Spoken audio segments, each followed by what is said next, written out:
Hello students, मेरा नाम है विवेक और आप देख रहे हैं एजुकेशनल ईज़र। आज का हमारा टॉपिक है कक्षा 9 गणित का पाठ 4 दो चरों वाले रैखिक समीकरण।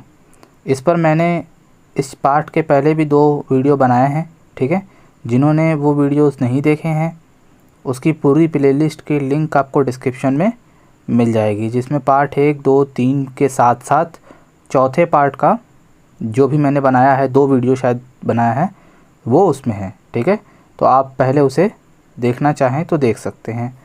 इस वीडियो में हम लोग क्या करेंगे, किसी 2 चरों वाले रैखिक समीकरण का आलेख खींचना सीखेंगे। तो आपके सामने पहला सवाल है, दिए गए समीकरणों का आलेख खींचिए।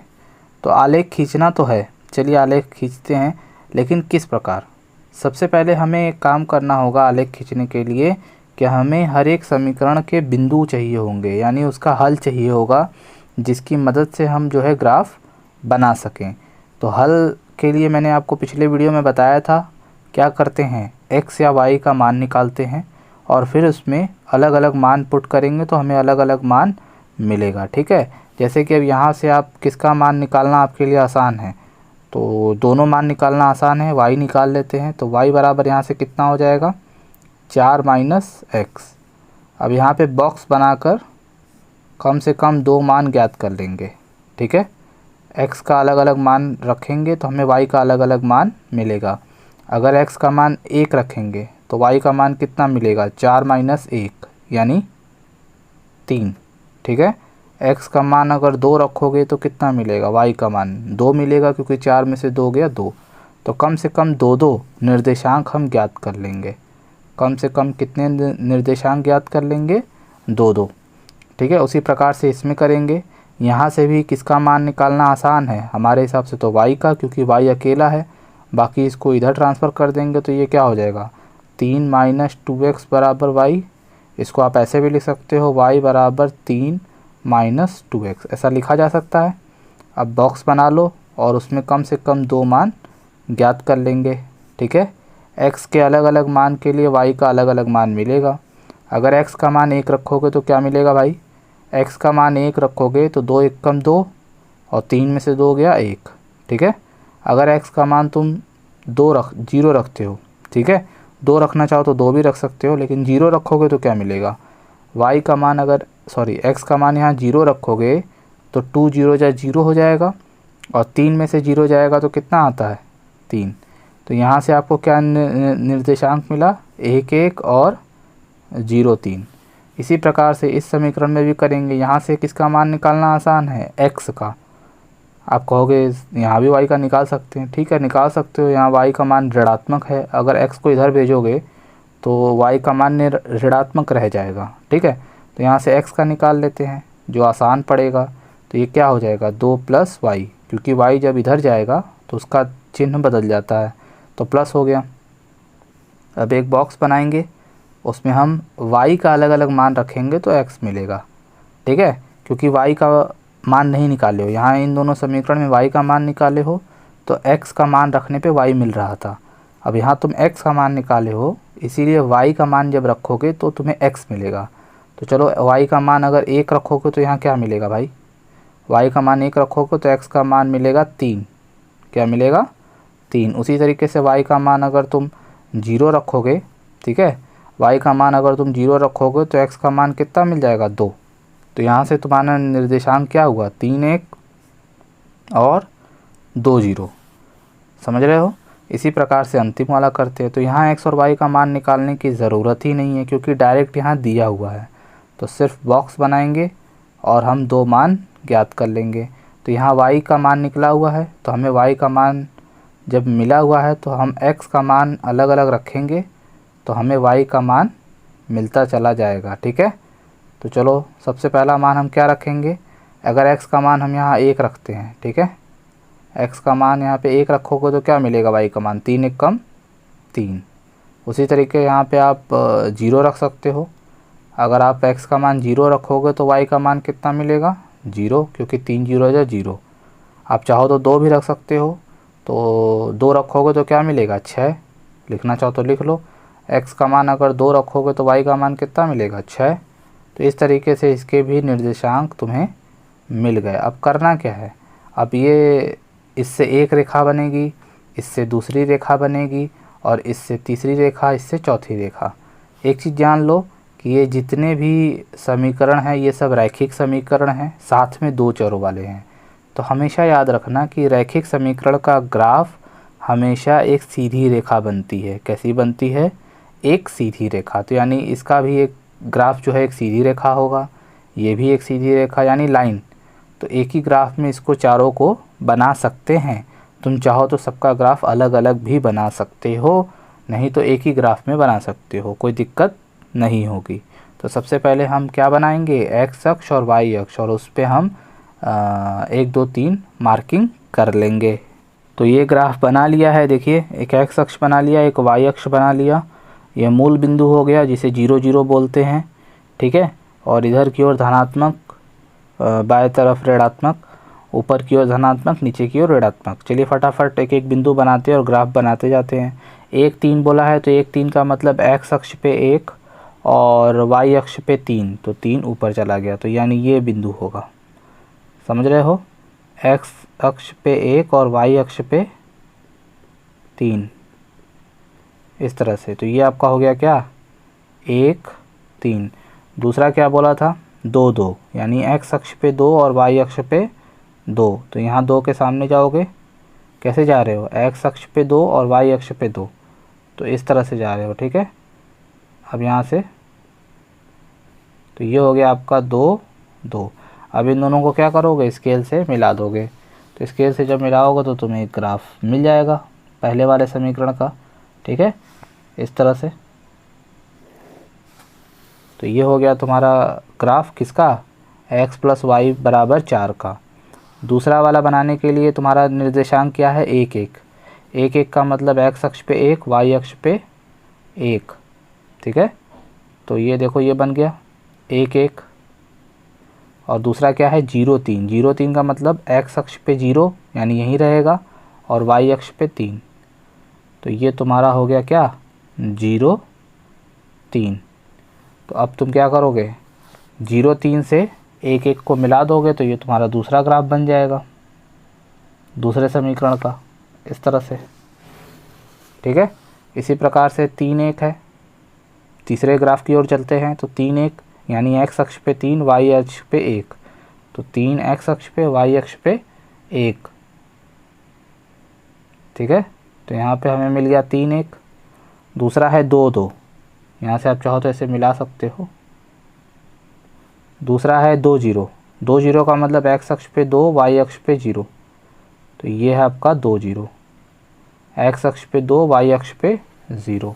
तो अब इसको मिला लेंगे किससे, इन दोनों से, तो ये तुम्हारा बन जाएगा तीसरा ग्राफ, ठीक। अंतिम वाले ग्राफ की और पढ़ते हैं। तो 1 3 है, तो 1 3 कहाँ से जाएगा, 1 3 जो कि यही है, और 0 0 0 0 कहाँ है, ये है आपका 0 0। तो 1 3 से 0 0 को मिलाओगे, 1 3 कहाँ है, ये, तो ये बन जाएगा आपका ग्राफ। तो सब इसमें हौच पौच हो गया, लेकिन घबराने की ज़रूरत नहीं है। पहला वाला क्या था, 1 3 2 2, तो 1 3 2 2 को मिलाने वाली जो रेखा है वो क्या है आपकी, x + y = 4। फिर है आपका 1 1 0 3, तो 1 1 कहाँ है, ये है, और 0 3 ये है, यानी ये जो आपका ग्राफ है ये है 3 = 2x + y। फिर उसके बाद कहा था 3 1 और 2 0, तो 3 1 और 2 0, ये यानी ये जो आपका ग्राफ है ये है x - y = 2, और अंतिम जो है y = 3x। तो कौन सा ग्राफ बचा, ये बचा, तो ये है आपका y = 3x। तो देखा ये चारों ग्राफ हमने एक ही पर बना दिया। काफ़ी हौच पौच हो गया है क्योंकि हमने एक ही पर बनाया है। अगर आप चाहो तो ये चारों का अलग अलग बना सकते हो। आलेख बनाना है तो आप कैसे भी बनाओ, ठीक है, लेकिन तरीका आपको समझ आ गया होगा। किसी भी समीकरण का ग्राफ बनाना है तो उसमें से x या y का मान निकालोगे, बॉक्स बनाकर 2 निर्देशांक ज्ञात करके उन दोनों निर्देशांक को ग्राफ पर आलेखित कर दोगे और फिर ग्राफ यानी लाइन बना दोगे। तो यही है आलेखन एक दो चरों वाले रैखिक समीकरण का। अगला सवाल कह रहा है कि बिंदु 2, 14 से होकर जाने वाली दो रेखाओं के समीकरण ज्ञात कीजिए।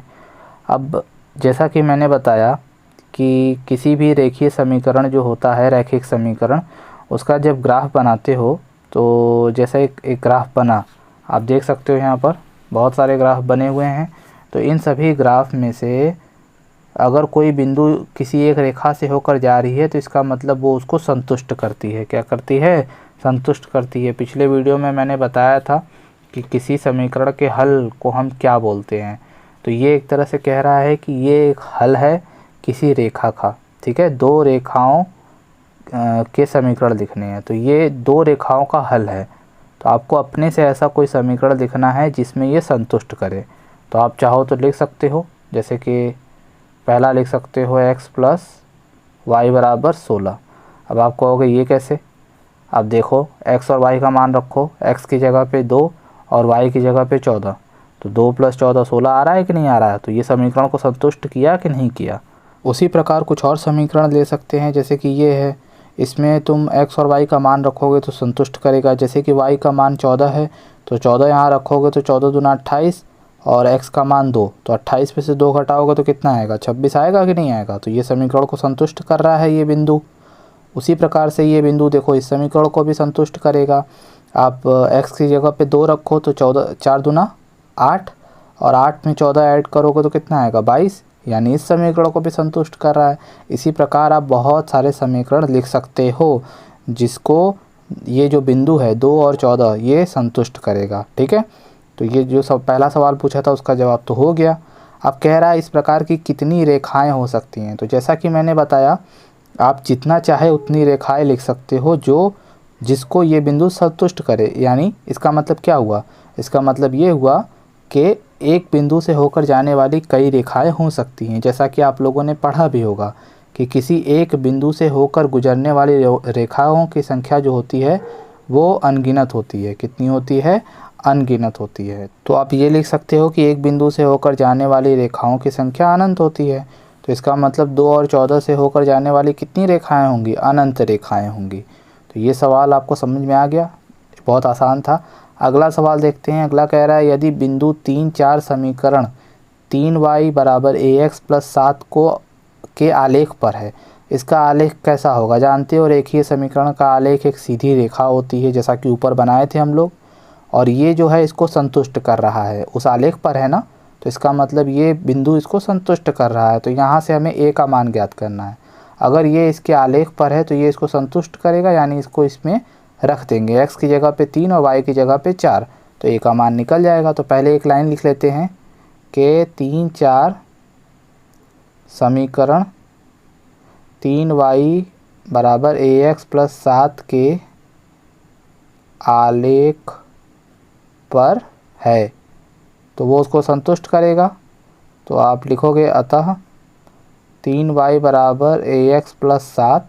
अब x की जगह 3 और y की जगह पे 4, तो y की जगह पे 4 हो गया इज इक्वल टू x की जगह पे 3 प्लस 7। अब इसको हल करो तो 12 बराबर 3a प्लस 7। तो 7 को उठा के इधर लाओगे तो 12 माइनस 7 बराबर 3a, यानी 5 बराबर 3 है। यानी a बराबर कितना आ गया? 5/3। 3 गुणा में है ना, तो बटे में चला जाएगा। तो इस तरीके से a का मान ज्ञात कर सकते हो। जब भी आपको एक समीकरण दिया हो और उसमें कोई ऐसी संख्या या ऐसा चर पद दे दे जो पता नहीं है, उसका मान बोले, जैसे कि a या k दे दे, ठीक है, और एक बिंदु दे कहे कि वो उसके आलेख पर है या उसको संतुष्ट कर रहा है, तो क्या करोगे? उस बिंदु को उसके x और y के मान की जगह पर ये रख दोगे, ठीक है। इसको भुज बोलते हैं, इसको कोटि बोलते हैं, ये तो आप पढ़े ही हो। तो उसको हम समीकरण में रख देंगे और वहाँ से जो भी पूछेगा, चाहे a का मान पूछे चाहे k का मान पूछे, वो आपके सामने आ जाएगा। अगला सवाल देखते हैं। कह रहा है एक नगर में टैक्सी का किराया निम्नलिखित है। यहाँ किराया नहीं लिखा है, तो एक नगर में टैक्सी का जो किराया है वो निम्नलिखित है। अब किराया किस प्रकार है देख लो। पहले किलोमीटर का किराया कितना है? 8 रुपये, और उसके बाद की दूरी के लिए, मतलब उसके बाद अगर जितना भी चलेगा उसके लिए हर एक किलोमीटर का 5 रुपये लेगा। अगर मान लो कोई बंदा 10 किलोमीटर चला तो 10 किलोमीटर में जो पहला किलोमीटर है उसका 8 रुपया लेगा, बाकी 9 किलोमीटर का 5-5 रुपया, यानी 9 पचे 45, 45 और 8 53 रुपया टोटल लेगा। तो इस तरीके से वो किराया लेता है किसी नगर में। तो वही यहाँ पे कह रहा है जो तय की गई दूरी है वो x किलोमीटर है। मान लो x किलोमीटर तय किया गया है, तो तय की गई दूरी कितनी है टोटल, और कह रहा है कुल किराया जो है y रुपया है। कुल किराया कितना है y रुपया। तो आप जानते हो कि कुल दूरी में से पहला किलोमीटर 8 रुपया लगता है, तो जानते ही हो पहले किलोमीटर का किराया, पहले किलोमीटर का किराया प्लस उसके आगे जो है प्रति किलोमीटर का किराया। तो जैसा कि आप देख रहे हो कि किराया किस प्रकार लेता है, पहले किलोमीटर का एक अलग किराया है, उसके बाद प्रति किलोमीटर का किराया होता है। तो इन दोनों किरायों को जोड़ दिया जाए तो वो y रुपये है, क्योंकि उसने कुल किराया y रुपया दिया है। समझ रहे हो। तो पहले किलोमीटर का किराया कितना है भाई, 8 रुपया है, ठीक है। और कह रहा है कि उसके बाद प्रति किलोमीटर का 5 रुपये लेता है।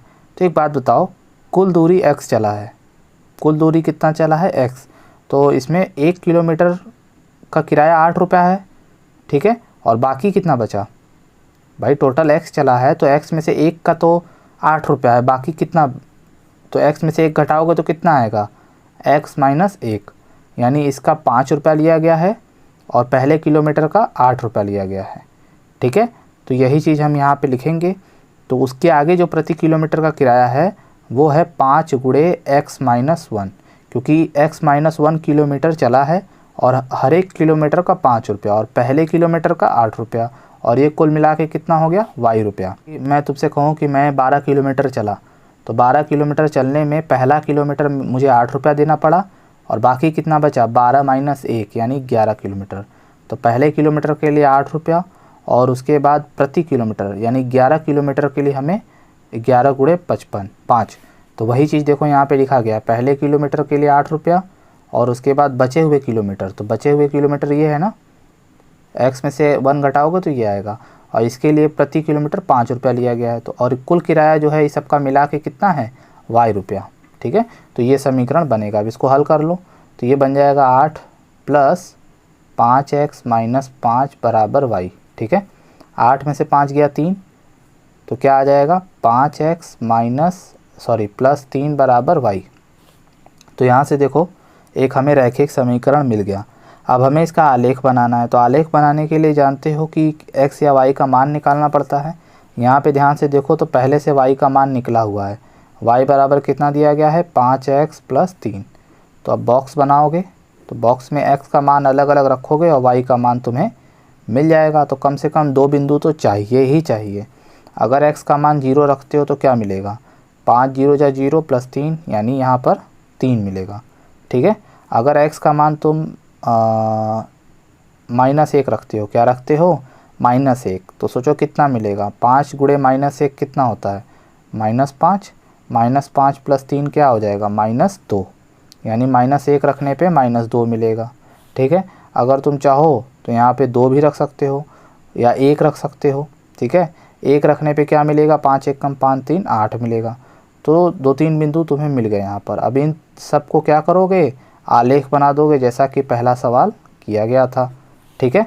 जैसा कि आप देख पा रहे हैं यहाँ पर मैंने एक x अक्ष और y अक्ष के हिसाब से एक तल बना दिया है, ठीक है। अब इसमें करेंगे क्या, ये बिंदु को आरोपित करेंगे। जैसे कि 0 3 है तो 0 3 मतलब x अक्ष पे 0 y अक्ष पे 3, तो ये हो जाएगा 0 3। फिर दूसरा है -1 -2, तो x अक्ष पे -1 y अक्ष पे -2, तो कहाँ मिलेगा यहाँ पर, ये है आपका -1 और -2, -1 और -2। एक और बिंदु हमने लिया था वो था 1 और 8, यानी x अक्ष पे 1 और y अक्ष पे 8, तो ये हो जाएगा आपका 1 और 8, ठीक है।